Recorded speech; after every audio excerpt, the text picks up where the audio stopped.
ଆଉ ନାହାନ୍ତି ବରିଷ୍ଠ ନେତା ପୂର୍ବତନ ମନ୍ତ୍ରୀ ଡାକ୍ତର ଦାମୋଦର ରାଉତ 83 ବର୍ଷ ବୟସରେ ତାଙ୍କର ପରଲୋକ ଘଟିଛି। ରାଜନୀତିର ଜଣେ ପୋଖତ ଯୋଦ୍ଧା ଜୀବନ ସଂଗ୍ରାମରେ କିନ୍ତୁ ହାରି ଯାଇଛନ୍ତି। ଏ ନିଶ୍ଚିତ ଭାବରେ ଓଡ଼ିଶା ପାଇଁ ଏକ ଅପୂରଣୀୟ କ୍ଷତି। ଜଗତସିଂହପୁର ଏବଂ ପାରାଦୀପ ବା ଏରସମା ଅଞ୍ଚଳରେ ସେ ଜଣେ ଅଦ୍ୱିତୀୟ ନେତା କେବଳ ଥିଲେ ତା ନୁହେଁ, ସାରା ଓଡ଼ିଶାରେ ମଧ୍ୟ ଜଣେ ଦୃଢ଼ ସଂଗଠକ ଭାବରେ ତାଙ୍କର ବଡ଼ ପରିଚୟ ଥିଲା। ତାଙ୍କ ଭାଇଙ୍କୁ ଆପଣ ଟିଭି ସ୍କ୍ରିନରେ ଦେଖୁଛନ୍ତି, ପଞ୍ଚାନନ କାନୁନଗୋ ପୂର୍ବତନ ମନ୍ତ୍ରୀ ଏବଂ ବରିଷ୍ଠ କଂଗ୍ରେସ ନେତା ଆମ ସହିତ ବର୍ତ୍ତମାନ ଉପସ୍ଥିତ ରହିଛନ୍ତି ଫୋନ୍ ଲାଇନରେ। ତାଙ୍କ ସହିତ ମଧ୍ୟ ପ୍ରତିକ୍ରିୟା ନେବା।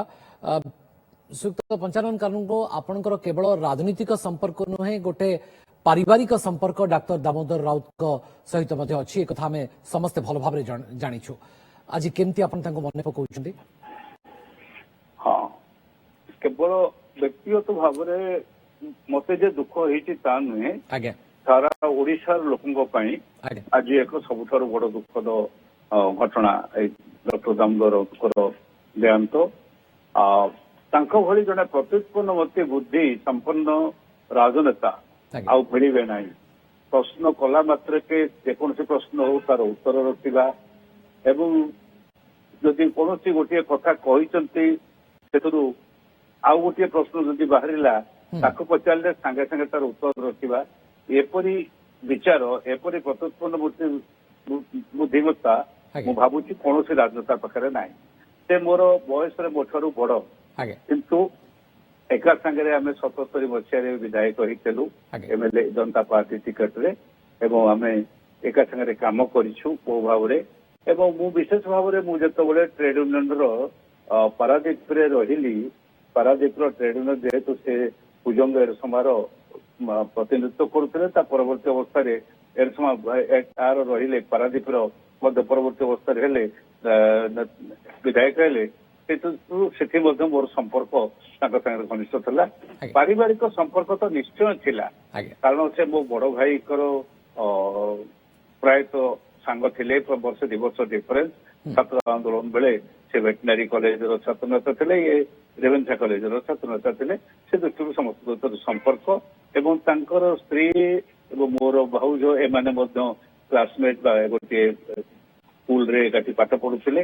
ଏ ସବୁ ଦୃଷ୍ଟିରୁ ଆମ ଭିତରେ ସମ୍ପର୍କ ଥିଲା, ପରିବାର ସମ୍ପର୍କ ଥିଲା। ସେ ପରିବାର ସମ୍ପର୍କ ତ ଗୋଟିଏ କଥା, କିନ୍ତୁ ତାଙ୍କର ଏଇ ପ୍ରତିପନ୍ନତା ସହିତ ସ୍ପଷ୍ଟବାଦିତା ମୁଁ ଗୋଟେ ଛୋଟ ଘଟଣା କହୁଛି। ଦିନକର ଘଟଣା, ନବୀନ ପଟ୍ଟନାୟକ ମୁଖ୍ୟମନ୍ତ୍ରୀ ହେଇଥାନ୍ତି, ହଠାତ୍ ଗୋଟେ ଆମର କମିଟି ମିଟିଂ ବସିଥାଏ। ସେଠି ସେ କଥାବାର୍ତ୍ତା ଆରମ୍ଭ କରିବାକୁ ଉଠିଲେ, ଇଏ ଦାମବାବୁ କହିଲେ ମୋର ଗୋଟେ ପ୍ରଶ୍ନ ଅଛି ଏବଂ ସେ ଅନେଇଲେ, ସମସ୍ତେ ଆମେ ଅନେଇଲୁ କଣ ଦାମବାବୁ ତ ଯାହା କହିବେ ଗୋଟେ ଚର୍ଚ୍ଚାକୁ ଆସିବ।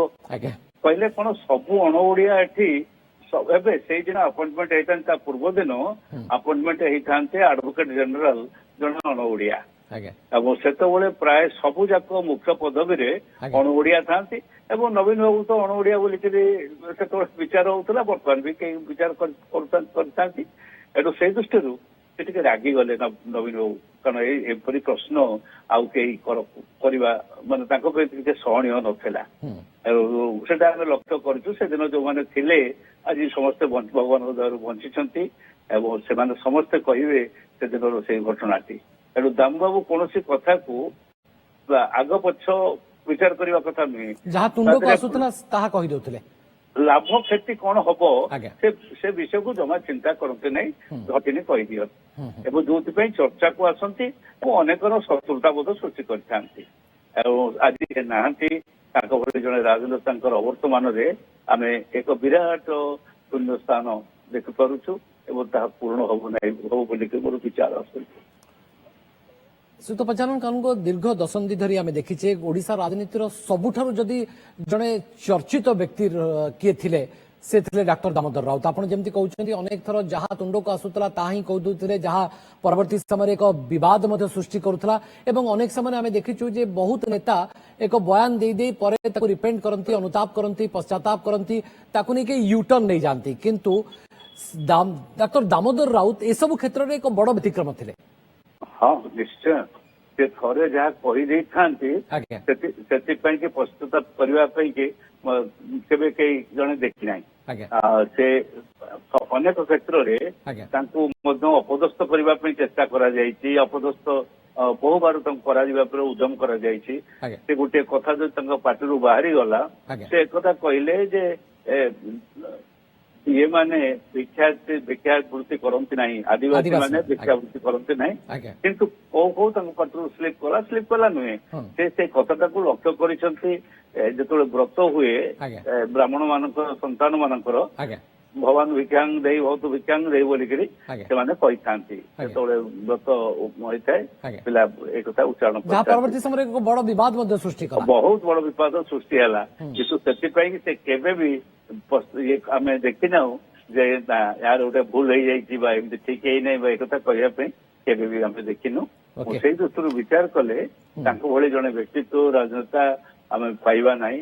ବଢିଆ ଲେଖା ନିର୍ଭୀକତା, ସ୍ପଷ୍ଟବାଦିତା ଏବଂ ଜୀବନର ଶେଷ ପର୍ଯ୍ୟନ୍ତ ନିଜର ଚଳଚଞ୍ଚଳତା ତାଙ୍କୁ ଡାକ୍ତର ଦାମୋଦର ରାଉତ ଏକ ବ୍ୟତିକ୍ରମ, ଏକ ବଡ଼ ନେତା, ବଡ଼ ପ୍ରଭାବୀ ନେତା। ତାଙ୍କର କେବଳ ସଂଗଠନ ଜଗତସିଂହପୁର, ପାରାଦୀପ ବା ଏରସମାରେ ନଥିଲା, ଜଣେ ଦୃଢ଼ ସଂଗଠକ ହିସାବରେ ସାରା ଓଡ଼ିଶାରେ ମଧ୍ୟ ତାଙ୍କର ଗୋଟେ ବଡ଼ ପରିଚୟ ଥିଲା।